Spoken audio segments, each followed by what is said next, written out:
Bonsoir, je suis Jean-François Malo. C'est moi qui est l'orthopédagogue cette année au troisième cycle à Sainte-Bernadette-Soubirous. Je suis l'orthopédagogue à Sainte-Bernadette-Soubirous pour le troisième cycle pour la cinquième année cette année, cinquième année consécutive. Ça fait 8 ans que je suis orthopédagogue et ça fait 28 ans que j'enseigne. Mon mandat ici à Sainte-Bernadette-Soubirous, c'est d'intervenir et de supporter les élèves qui ont des difficultés d'apprentissage au troisième cycle. Mais plus particulièrement, j'ai pour mandat d'aider ceux qui ont un plan d'intervention. J'ai pour mandat de les aider à appliquer les moyens et pour atteindre les objectifs qui sont préconisés dans leur plan d'intervention. Pour ce faire, je vais dans chaque groupe du du troisième cycle, excusez, au moins 2 fois par semaine. Puis je vais dans les classes pour aider les élèves, pour les assister à mettre en place les moyens qu'on leur a trouvés pour arriver à leurs objectifs.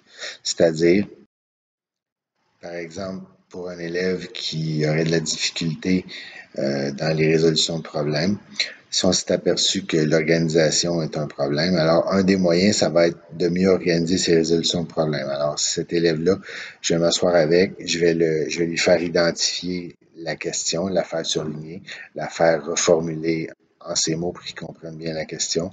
Ensuite de ça, avec un autre crayon feuille, je vais lui faire surligner les éléments qui l'aident à répondre à cette question-là. Ensuite, je vais l'aider à se faire une stratégie, soit par un dessin.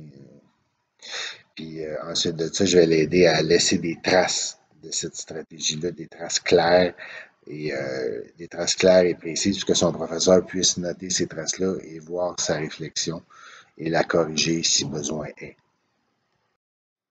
Autre exemple, pour un élève dont l'objectif serait de produire des textes plus denses, plus étoffés. Un élève comme ça, je l'aiderais à faire une tempête d'idées, premièrement, avec un champ sémantique qui se rapportant au sujet du texte. Alors, avec une tempête d'idées, il arriverait à trouver des mots qui lui permettront ensuite de composer des phrases se rapportant à ces mots-là. Donc, premièrement, je lui ferai faire un champ sémantique, après ça, je lui ferai faire un plan de texte, puis je lui ferai distribuer ces idées-là dans le plan. Puis je lui dirai ensuite, tu n'as qu'à composer des phrases à partir de ces idées que tu as mises sur papier. Je l'aiderai bien sûr ensuite dans la révision de son texte pour voir si tous les éléments y sont présents. Quand je vais en classe, autant que possible, j'essaie de me tenir à 1,5 m, 2 mètres, autant que possible. Et j'ai toujours mon masque, que je vais dans n'importe quel groupe, parce que moi, je ne fais pas partie de la bulle. Je me promène de bulle en bulle. J'ai 3 groupes par jour différents, alors je me lave les mains et je porte mon masque. Toutefois, chaque bloc horaire, j'ai au moins 2 sous-groupes qui vont faire différents exercices en dehors de la classe.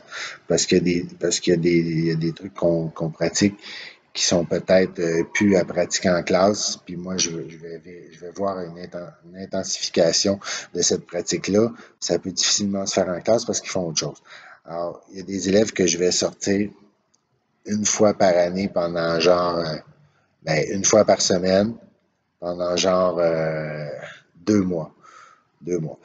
Alors, cette étape-ci, j'ai 2 sous-groupes dans lesquels je travaille les compréhensions de lecture. On va revoir toutes les stratégies de lecture pour qu'il arrive à être autonome quand il se retrouve devant un texte. Je lui montre comment on fait, nous, comment on réfléchit au texte, comment on fait pour trouver la signification d'un mot, comment on fait pour comprendre une expression. On fait de la métacognition ensemble. Je leur explique comment on réfléchit pour qu'ils appliquent les mêmes méthodes, méthodes de réflexion quand il va lire un texte, pour qu'il soit autonome dans sa lecture. Alors, dans ces cas-là, dans les cas où je sors des élèves de la classe, dans mon local, j'ai fait 4 stations pour m'assurer, comme je l'ai dit, je sors 3 groupes par jour, mais j'ai 4 stations. Alors, il n'y a pas une station qui a deux groupes bulles différents qui vont toucher à cette station-là. Chaque jour, les stations vont être nettoyées le soir, comme ça le lendemain, personne. c'est toujours les mêmes groupes qui vont aller sur les mêmes stations.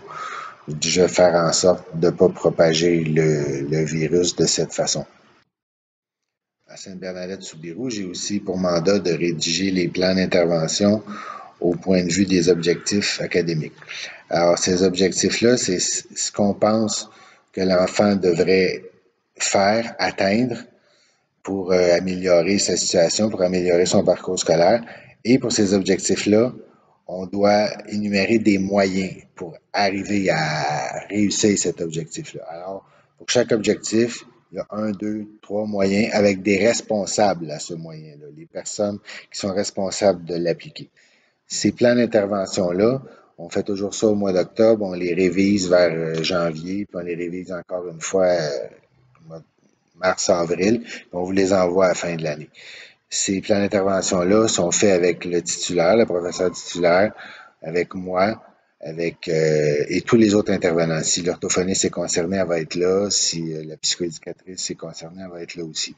Ces plans d'intervention-là, on va vous les envoyer à la maison avec le premier bulletin. Si vous êtes d'accord, vous signez la dernière feuille. Si vous n'êtes pas d'accord, ben on en discute. On fait ça ensemble. C'est un plan de travail pour votre enfant. Fait qu'il faut que ça soit fait avec votre accord et parce qu'on veut votre soutien. Souvent, on va vous demander aussi de nous aider à appliquer certains moyens dans le plan d'intervention. Alors, ces plans d'intervention-là, comme je vous dis, vont être rédigés au mois d'octobre et vont vous être envoyés avec le premier bulletin. Puis vous pourrez nous faire part de vos commentaires sur ces plans d'intervention-là. Parlant de faire part des commentaires, vous pouvez toujours me rejoindre en passant par la secrétaire parce que je n'ai pas de téléphone dans mon bureau. Alors, vous pouvez passer par la secrétaire et demander à me parler. Je m'appelle Jean-François Malo, l'orthopédagogue du troisième cycle. Ou vous pouvez m'écrire un courriel. Je vous donne mon courriel. Mon courriel, c'est malojf, M-A-L-O-J comme Jean, F comme François, malojf à commercial csdm.qc.ca. malojf à commercial csdm.qc.ca. Alors, vous pouvez me rejoindre à tout moment sur ce courriel, me demander ou me donner des précisions qui pourraient m'aider à intervenir auprès de votre enfant. Je n'y vous surtout pas pour des précisions ou pour des questions. Merci beaucoup. Bonne soirée.